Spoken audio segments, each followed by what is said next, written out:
Right, today's lesson. So as many of my friends on here are aware, I've studied Islam and am very much against it. Islam is not a race, nor is it a religion. It is an ideology and a total way of life. Islam has religious, legal, political, economical, social and military components. So saith Greg, from Gen Y Patriotic Stand. Right. Sure, Islam. Religious, legal, political, economic, social and military components. Now I'll leave the military components out of it because that's just, well, far too complex for me to get into in a short video. But the, what are we? The legal, political, economic and social components are all tied directly back to the religion. The religious belief are what guides them in all those other components. It is a religion. To claim otherwise is to show that you didn't actually do any research into it at all. Now he continues on with this. This is what it looks like, by the way. It's quite long, so I won't go through it all. But he goes on to say that it is also known by very few, due to nobody actually reading or educating themselves, that Hitler's army of Nazis had a high percentage of Muslims. Now initially I thought that was shit. So I had a look to find out if it was or was not shit. My initial thoughts can be wrong and quite often are.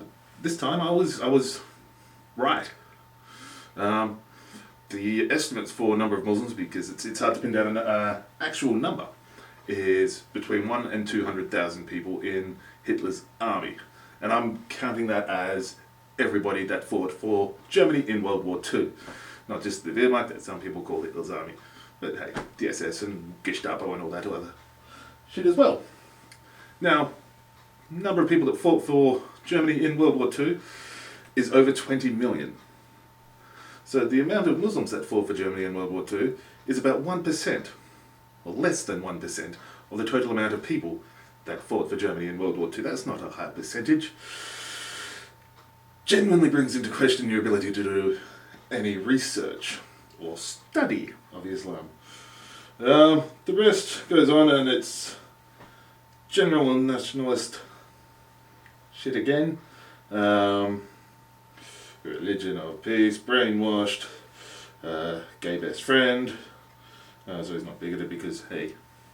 Then he goes on to say that he will fight for these people to have their say.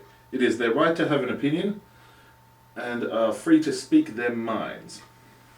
That's a pretty strong statement in favour of free speech from someone who deletes comments for people, well, from people who disagree with him, and then blocks them from his page. So his actions do not match up with his words. Again, intellectual dishonesty. This is one of the reasons why I keep going after these fuckers.